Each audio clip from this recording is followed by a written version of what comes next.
बोले जज भी कोई बाबा होता है? बोले जज बाबा नहीं होता है। सब कहते थे जज बाबा जज बाबा। किसी ने पूछा, बोले जज बाबा कैसे बने, कृपा करके बताओ।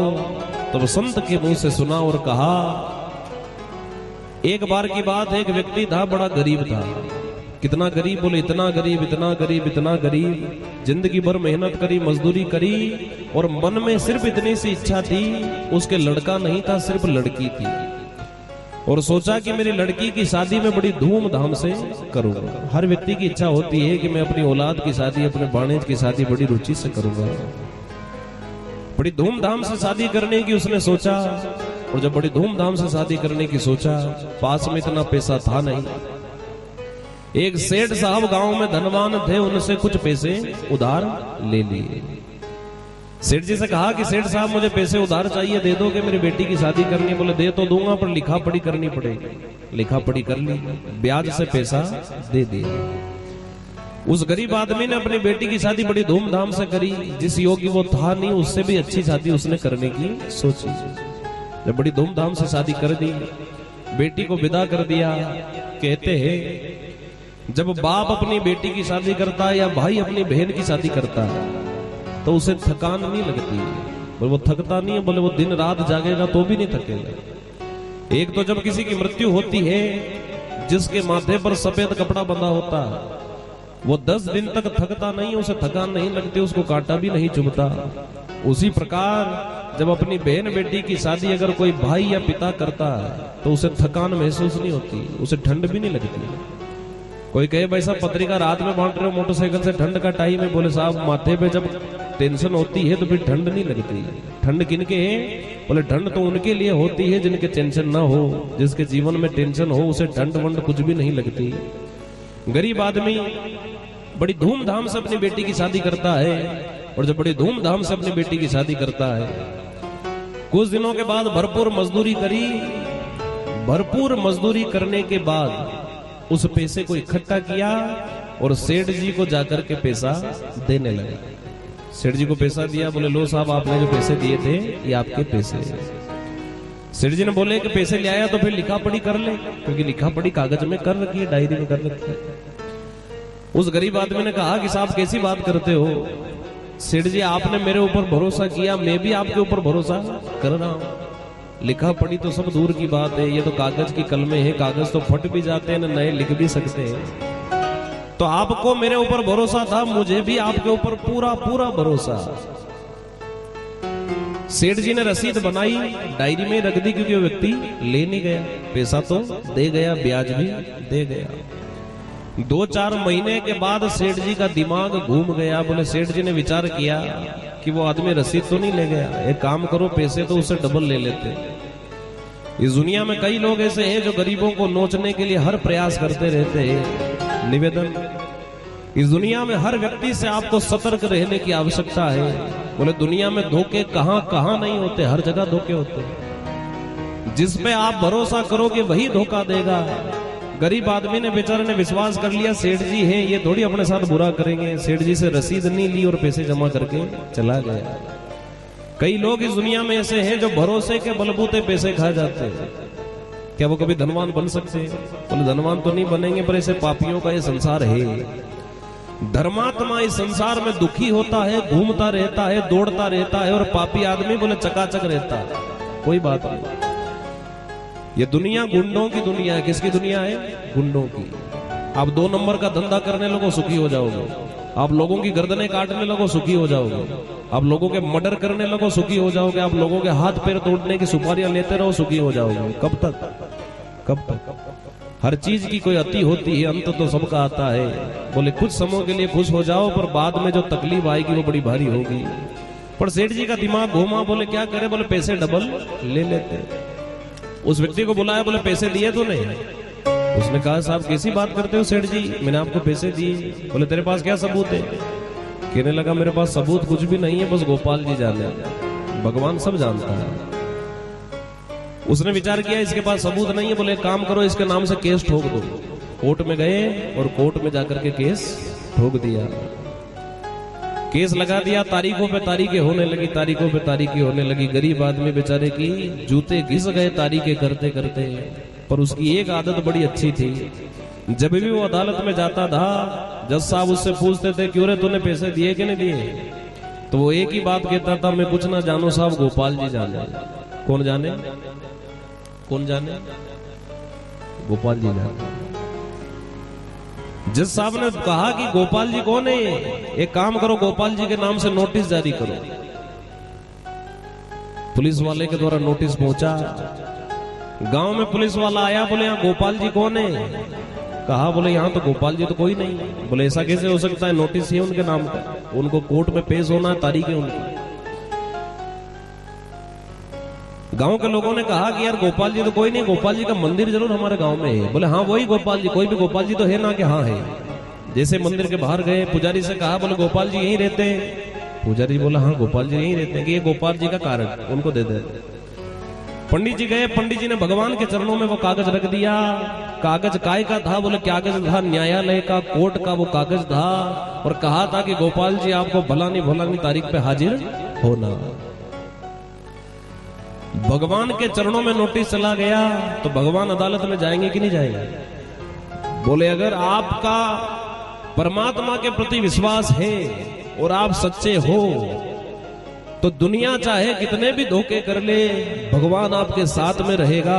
आज भगवान ने विचार किया कि वो व्यक्ति बड़ा भोला भाला है और उसके नाम का नोटिस मेरे पैरों में आ गया, तो मुझे कोर्ट में जाने में कोई दिक्कत नहीं। अगर वो राजा परीक्षित की रक्षा करने के लिए मां के गर्भ में जा सकता है, मलमूत्र में जा सकता है, वो पृथ्वी को लाने के लिए वाराह रूप धारण कर सकता है, तो वो आज एक भक्त की लाज रखने के लिए कोर्ट में भी जा सकता है। भगवान कोर्ट में गए। बोले कैसे गए?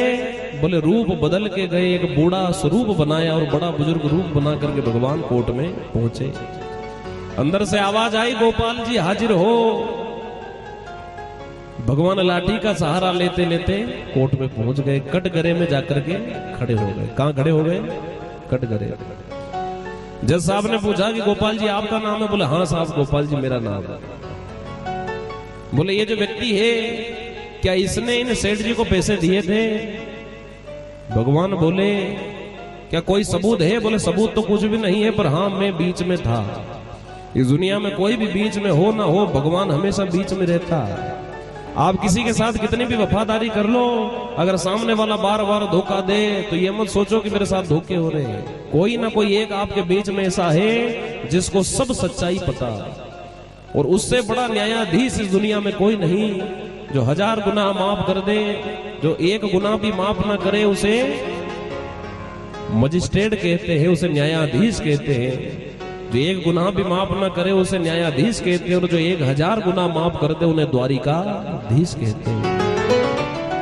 भगवान कहने लगे कि हाँ बीच में मैं था, इसने पैसे दिए। जज साहब ने उस व्यक्ति को बाइज्जत बरी कर दिया, और जब बाइज्जत बरी किया, 2-4 दिन के बाद जज साहब ने पूछा कि यार वो गोपाल जी नाम का व्यक्ति, उसको बुलाओ, मुझे उससे मिलना है। तलाश करी तो पता चला कि गांव में गोपाल जी नाम का कोई व्यक्ति नहीं है, वो तो मंदिर के गोपाल जी ही थे जो गवाही देने के लिए आए थे। जज साहब के जीवन में चिंता हो गई। बोले मैं कितना बड़ा मूर्ख हूं। बोले वो कोई और गोपाल जी नहीं, वो तो हमारा द्वारिका का नाथ गोपाल ही था। मैं कितना बड़ा मूर्ख हूं, मैं कितना बड़ा ग्रत हूं, मैं कितना बड़ा अभिमानी हूं कि मैं तो कुर्सी पे बैठा रहा और मेरा द्वारिकाधीश कटघरे में खड़ा रहा। जज साहब का मन परिवर्तन हो गया और जज साहब की आंखों में आंसू आ गए, और जज साहब कहने लगे कि हे प्रभु, कुर्सी पे बना है मैं जज बैठा रहा, हे भगवान खड़े समझाते रहे। सुख नारद सारद शेष महेश के ध्यान में जो नहीं आ न सके, ब्रह्मादिक सुर हर जान न सकते। अरे योगी धरे जो ध्याना, मैं मूर्ख हो मैं पापी प्रभु, हे जान ना पाया, अरे माया में लिपटाना। हे प्रभु मैं आपके स्वरूप को जान नहीं पाया, मुझे क्षमा कर दो। कुर्सी पे बना है मैं जज बैठा रहा, अरे भगवान खड़े समझाते रहे। क्या समझा रहे थे? बोले भगवान कह रहे थे कि हाँ साहब इसने पैसे दिए। आज जज साहब को वो बात बार बार याद आ रही है कि भगवान मुझे साहब कह रहे थे, भगवान मुझे साहब कह रहे थे। जज साहब ने उसी समय इस्तीफा दे दिया, घर छोड़ दिया, परिवार छोड़ दिया और तुरंत वृंदावन में चले गए। बोले क्यों? बोले ठोकर ही इतनी बड़ी लगी कि सामने भगवान आकर के खड़ा था, फिर भी भगवान को जान ना पाए। कभी कभी ये घटनाएं हमारे साथ भी होती है कि भगवान भी हमारे कहीं ना कहीं इर्द गिर्द बैठा होता है, पर हम भगवान को पहचान नहीं पाते। बोले भगवान आपके और हम सब के आसपास ही है मेरे बंधु बांधव। जिस दिन जान लोगे, बोले त्याग बड़ा भारी संसार से हो जाएगा। जज साहब को अपनी गलती का एहसास हुआ कि मैंने भगवान को कटघरे में खड़ा कर दिया।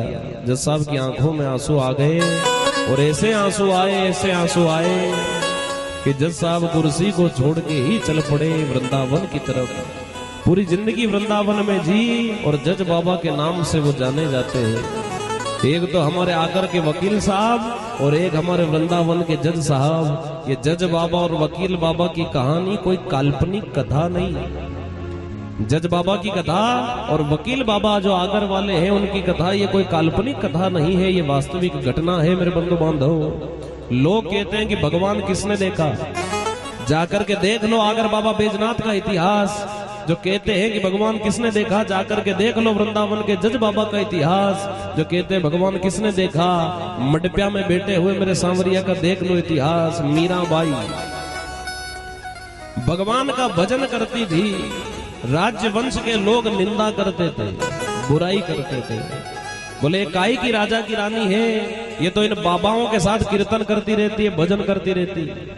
इस संसार में कीर्तन भजन करने वालों का लोग अपमान करते ही करते। कोई कहते हैं ढोल की बजाते फिरते, कोई कहते हैं गाते फिरते, ऐसा कौन सा बड़ा काम कर रहे हो। बोले हो सकता है काम भले ये कैसा भी हो, पर ये आवाज मेरे भगवान तक जाती है। और जिसने अपने जीवन में भगवान के भजनों में अपना जीवन बिताया हो, जिनकी आवाज भगवान के चरणों तक पहुंच गई हो, दुनिया सम्मान करे न करे वो भगवान अपना बना लेता है। और कहते हैं जहां पर कृपा राम की होई तां पर कृपा करे हर कोई।